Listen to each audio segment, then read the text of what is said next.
안녕하세요. 반갑습니다. 주갈성의 성경 가이드 시간입니다. 한 주간 잘 보내고 계시죠?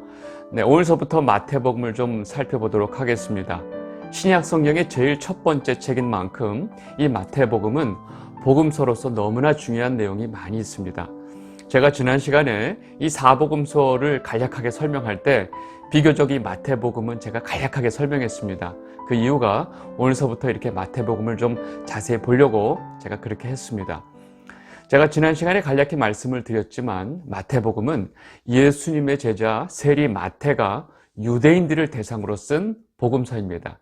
다시 말해서 유대인들을 대상으로 이 마태는 유대인들이 몇백 년 동안 대망하며 기다려왔던 그 메시아가 바로 예수다라고 말을 하고 있는 것입니다. 그래서 그 주제를 베드로의 입으로 다음과 같이 표현하고 있습니다. 마태복음 16장 16절입니다. 시몬 베드로가 대답하여 이르되 주는 그리스도시요 살아계신 하나님의 아들이시니이다. 아멘. 여러분, 베드로의 이 고백이 마태가 이 마태복음을 통해서 유대인들에게 전하고자 하는 모든 주제가 여기에 다 있습니다. 예수가 바로 우리가 그동안 기다려왔던 그리스도 메시아이시다.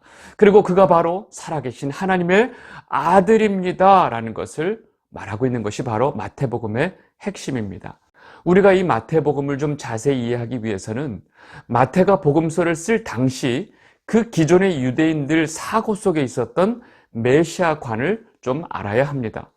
마태도 역시 유대인이었기 때문에 누구보다도 유대인들이 가지고 있었던, 또 유대인들이 기대하고 바라고 있었던 메시아가 어떤 메시아인지를 잘 알고 있었습니다.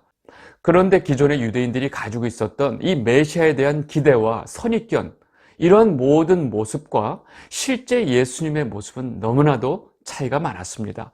결국 이들은 그동안 그렇게 오랫동안 기다려온 메시아의 모습과 너무나도 다른 이 예수님을 십자가에 못 박아버린 것입니다.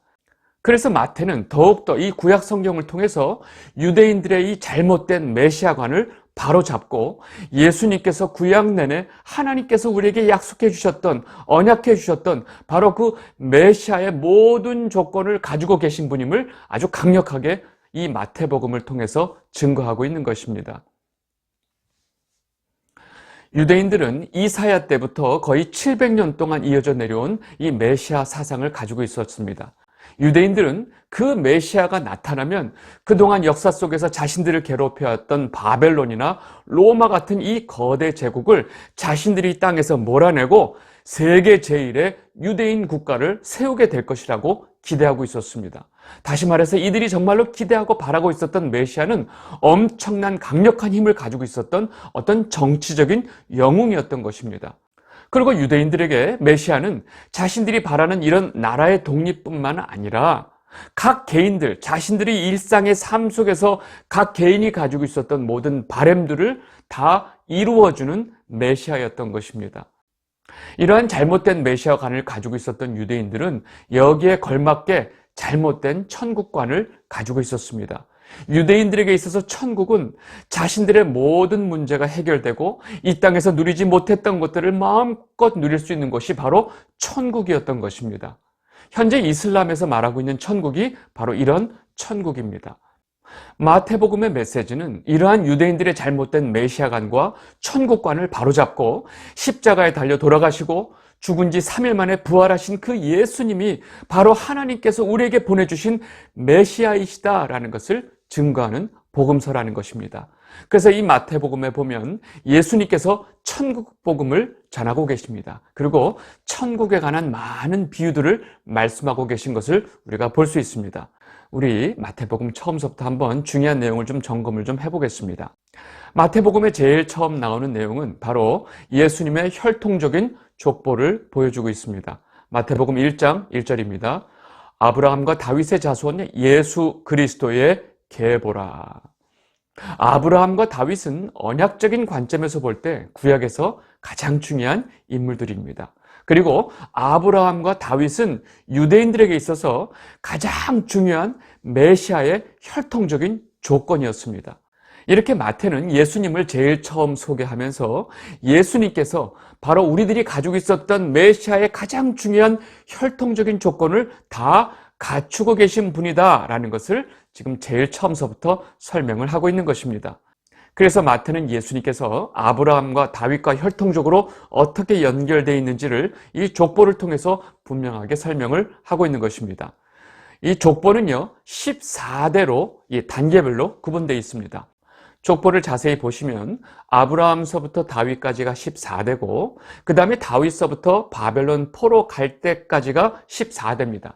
그리고 바벨론 포로 끌려가는 그 순간서부터 예수 그리스도까지 14대의 족보가 나와 있습니다.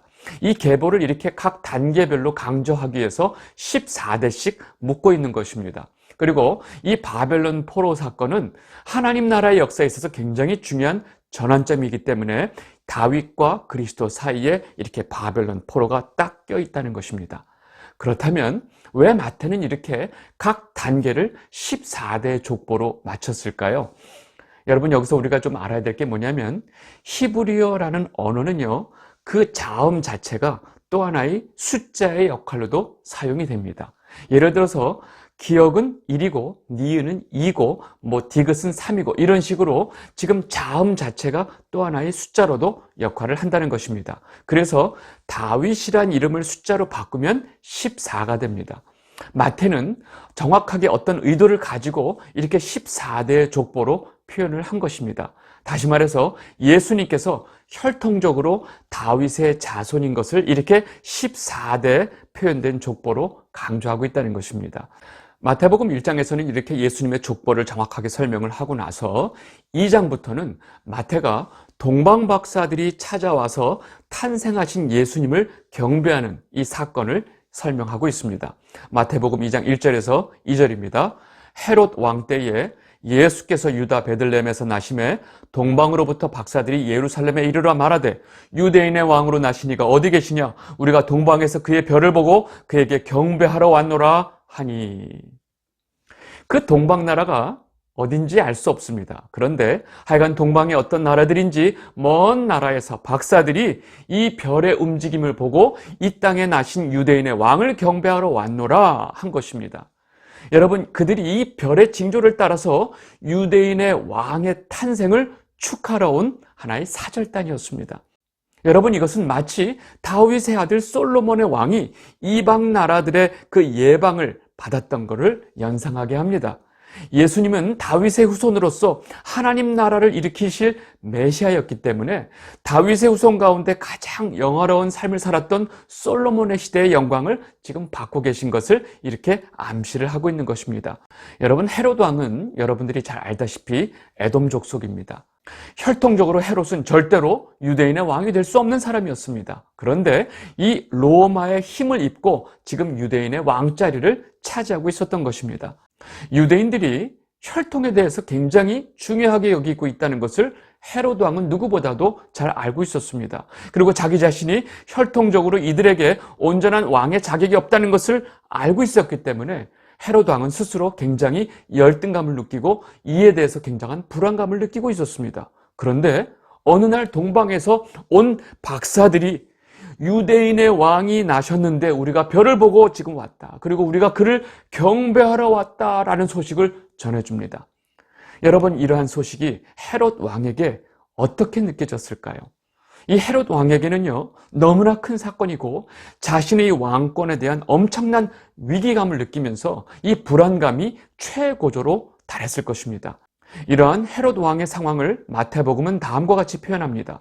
마태복음 2장 3절, 헤롯 왕과 온 예루살렘이 듣고 소동한지라. 헤롯 왕은 조용히 유대인의 왕으로 나신 그 예수님의 소재를 파악하기 위해서 동방 박사들에게 조용히 이렇게 말을 합니다. 마태복음 2장 7절에서 8절, 이에 헤롯이 가만히 박사들을 불러 별이 나타난 때를 자세히 묻고 베들레헴으로 보내며 이르되 가서 아기에 대하여 자세히 알아보고 찾거든 내게 고하여 나도 가서 그에게 경배하게 하라. 여러분, 이 헤롯의 심중을 여러분들 아시겠죠? 이 대제사장과 서기관들에게 지금 물어보니까 베들레헴에서 이스라엘의 왕이 날 것이라고 하는 이 구약의 예언이 있습니다라는 소식을 또 알게 됩니다. 그리고 헤롯 왕은 조용히 이 동방 박사들로부터 소식을 듣자마자 조용히 가서 그 유대인의 왕으로 나신 예수님을 죽일 계획을 가지고 있었던 것입니다. 그러나 동방 박사들은 아기 예수를 경배한 후에 꿈을 통해서 너희들은 헤롯에게 가지 말고 바로 너희들 고향으로 가라라는 메시지를 받게 되고 바로 가게 됩니다. 마태복음 2장 12절, 그들은 꿈에 헤롯에게로 돌아가지 말라 지시함을 받아 다른 길로 고국에 돌아가니라. 이렇게 동방 박사들은 헤롯에게 어떠한 사실도 전하지 않고 바로 본국으로 돌아가게 됩니다. 그리고 이제 곧 헤롯 왕으로 인해서 예루살렘에 엄청난 피바람이 불기 때문에 주의 사자는 요셉에게 애굽으로 내려가라고 명령합니다. 마태복음 2장 13절입니다. 그들이 떠난 후에 주의 사자가 요셉에게 현몽하여 이르되 헤롯이 아기를 찾아 죽이려 하니 일어나 아기와 그의 어머니를 데리고 애굽으로 피하여 내가 내게 이르기까지 거기 있으라 하시니. 그리고 예상했던 대로 헤롯 대왕은 동방 박사들이 자신의 명령을 어기고 본국으로 돌아간 사실을 알게 됩니다. 그리고 헤롯 왕은 처음에 동방 박사들이 와서 유대인의 왕으로 나신 이가 있다라고 말한 그 시점을 기점으로 인해서 그 베들레헴 주변에 있었던 2살 밑의 아이들을 다 죽여버립니다. 마태복음 2장 16절입니다. 이에 헤롯이 박사들에게 속은 줄 알고 심히 노하여 사람을 보내어 베들레헴과 그 모든 지경 안에 있는 산의 아이를 박사들에게 자세히 알아본 그때를 기준하여 2살부터 그 아래로 다 죽이니. 결국 이렇게 유대인의 왕으로 나신 예수님을 죽이려는 이 헤롯 대왕의 엄청난 사륙을 피해서 예수님은 애굽으로 피신을 하게 되는 것입니다. 그리고 이 장면은 유대인들에게 이스라엘 민족의 해방자였던 모세를 생각나게 하는 장면입니다. 유대인들의 모든 산의 아이를 죽이라는 그 바로의 명령 속에서 모세는 살아나게 되고 그 모세가 결국 이스라엘 민족을 애굽에서 끌고 나온 해방자가 되는 것입니다. 마찬가지로 헤롯 왕에 의해서 모든 아이들이 죽음을 당할 때 애굽으로 피신하신 예수님께서는 앞으로 이 죄의 종으로 살고 있었던 유대인들의 영과 육을 해방시키실 메시아이신 것을 사실은 보여주고 있다는 것입니다. 그리고 마침내 헤롯 대왕이 죽게 됩니다. 요셉은 그 아기와 어머니를 데리고 다시 이스라엘로 오지만 이 헤롯 왕의 아들이 왕이 되어 있는 것을 알고 이를 두려워해서 나사렛으로 가게 됩니다. 마태복음 2장 21절 23절입니다.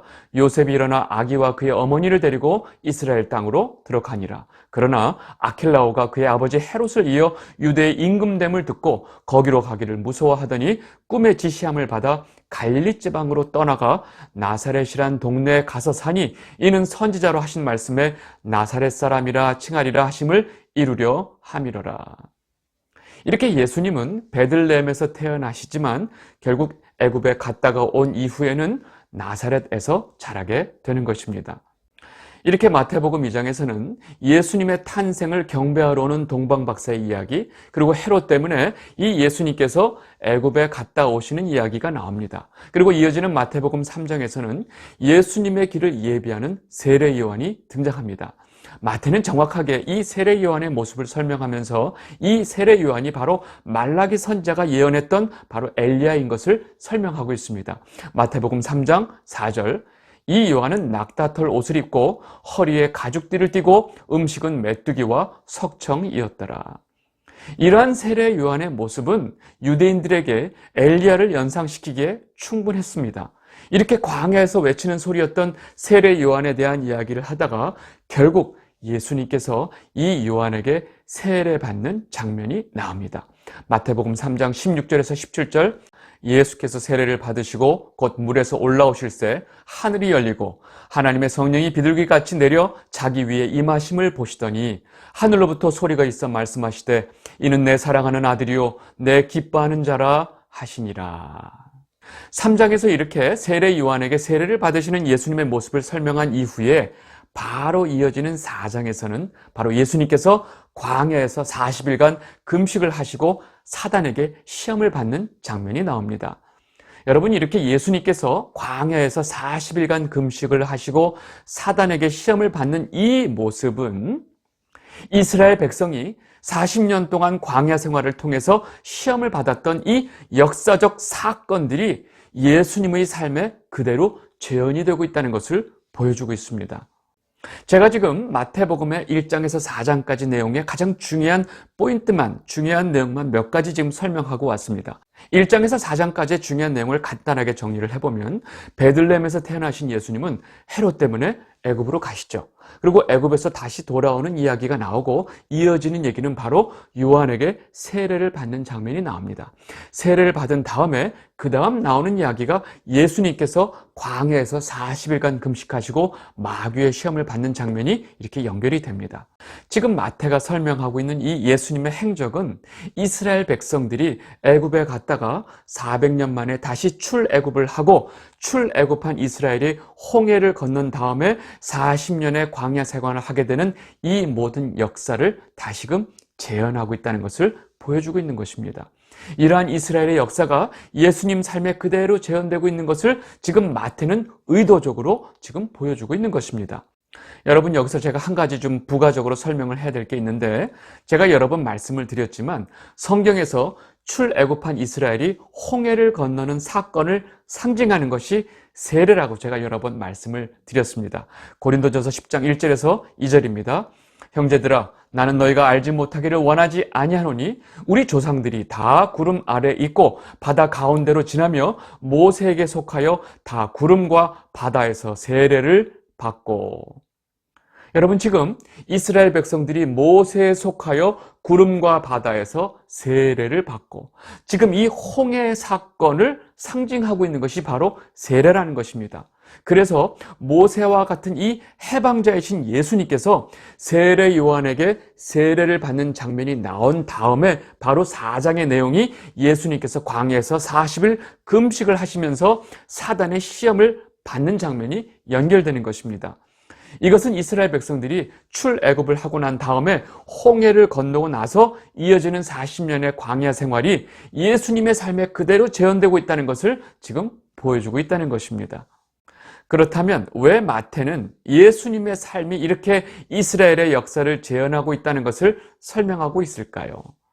하나님께서 예수님 한 분의 삶에 이러한 이스라엘의 역사를 재현시킨 이유는 바로 메시아인 예수님께서 육적인 이스라엘뿐만 아니라 영적 이스라엘인 모든 성도를 구원하실 분이라는 것을 너무나 명확하게 암시하고 설명하기 위해서 이러한 구성을 쓰고 있다는 것입니다. 사실 역사 속에서 이스라엘 백성들은 40년 광야의 삶 속에서 마귀의 시험에 완전히 실패했습니다. 그러나 예수님께서는 하나님의 말씀으로 이 마귀의 시험을 넉넉히 이기고 계신 모습을 정확하게 보여주고 계십니다. 여러분, 왜 예수님께서 광야에서 40일간 금식을 하시고 또 마귀에게 이렇게 시험을 당하는 이 일이 있는지 이제 정확하게 이해하시겠죠? 이렇게 마귀의 시험을 끝낸 예수님께서는 마침내 공생애를 시작할 준비가 마쳐진 것입니다. 그리고 메시아로서 비로소 공생애를 시작하시는 것입니다. 그 공생애의 시작은 바로 천국 복음을 전하는 것입니다. 마태복음 4장 17절입니다. 이때부터 예수께서 비로소 전파하여 이르시되 회개하라, 천국이 가까이 왔느니라 하시더라. 비로소 유대인들이 가지고 있었던 이 잘못된 천국관을 깨시고 올바른 천국을 선포하시면서 공생애를 시작하고 계신 것입니다.